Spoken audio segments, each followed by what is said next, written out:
TV Fox 17. And now your host, Dr. James Haney. Thank you and welcome to the show this morning. The topic this morning is Coach Frankie Allen of the Tennessee State University basketball program.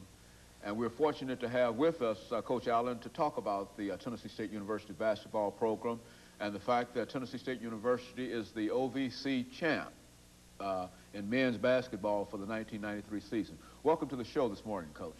Well, thank you, Dr. Haney, for having me as your guest. Yeah, we were very fortunate last year to capture the first OVC championship, and then we were participating in the NCAA, and it was the first time that Tennessee State University had represented the Ohio Valley Conference in the NCAA, and it was the first ever conference championship in any sport since Tennessee State has been in the Ohio Valley Conference. We're quite proud of that accomplishment. Very good. And, Coach, of course, we certainly will talk about the basketball program and a number of other things this morning. But I can't forget that it was about this time that you made your first appearance on our show. And I think it was at that point that we predicted that Tennessee State University would win the OVC and whatnot. And we talked about that. And we hope that that was a good omen. And you might be prepared to do that through a repeat. But first, let's talk about Coach Frankie Allen and give our audience some information about your background and education and some of the things that were important in your life leading you to become coach of the Tennessee State University men's basketball program. Well, I've always enjoyed athletics. I'm originally from Virginia. I was born and raised in Charlottesville, Virginia, which is in the central part of the state. I've been home to visit my mother quite often, so it's about a 9-hour drive from Nashville. You know, my parents, like most parents, you know, they try to instill certain values in their children, and I was very fortunate, I think, in some respects, because I was the youngest, and so I had the benefit of I guess, of maybe getting a little bit more sometimes in terms of opportunities. But I was the youngest of three. I have an older brother and sister that still live in Charlottesville. And, you know, I grew up there, played high school basketball at Old Lane High School, for any Charlottesvillians looking in this morning. And we were fortunate to win back-to-back conference championships as when I was a player there. But I really felt that those experiences that I had were very instrumental.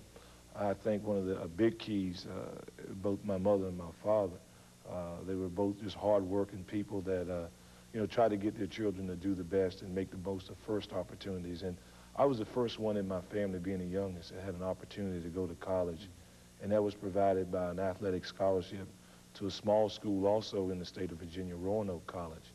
I enjoyed quite a bit of success there. We won conference championships, went to the NCAA Division II championships, you know, had an outstanding career there. Was the all-time leading scorer and rebounder at Roanoke College, and those records still prevail today. Also the all-time leading scorer in the state of Virginia for all of college basketball. So, you know, I had some great success there, and I really appreciate the fact that, like I said, my parents were able to instill in me the value of making the most of your first opportunities. And I think those things opened a lot of doors for me. I went from there with a BA degree in philosophy. I worked toward a master's degree in athletic administration at Virginia Tech, where I coached for 15 years.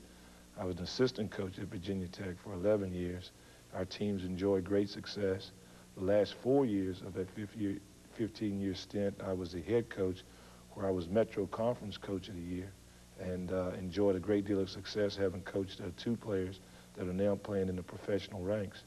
And then after that, I was called upon by Dr. Hefner, who's the president at Tennessee State University, as you well know, and he wanted to upgrade his basketball program. I thought the situation here was very inviting, very intriguing. The possibilities to be good were all here, and the support from the president right down through the athletic administration made this a very attractive job. So, you know, I moved to Nashville a couple of years ago, and of course we've had some outstanding success this past year. Our first year we built with our recruiting. I had an outstanding staff of assistant coaches, Ricardo Patton, who's since left me and moved on to another school, Gary White, who's since left me and moved on to another school, Coach Greg O'Brien, who's still with me, and I've added another assistant coach this year, a young man by the name of Charles Ramsey, and we're trying to carry on the tradition of Tennessee State basketball that was once a very proud and a very rich tradition. Fell on some hard times, but I think we've rekindled the spirit, the enthusiasm, and we're looking forward to another successful year with our basketball program at Tennessee State University. And of course, Coach, I think you've been picked #1 by the media to repeat your success of last year. And we all look forward to seeing you do that. But let's look at that successful OVC team. I mean, what can you tell us, the audience, about that team? Nobody certainly expected you when the season started to end up as the OVC champs and then to go to the NCAA. What can you say about that team? Well, I think it was just that championship was won the old-fashioned way with a lot of hard work. As a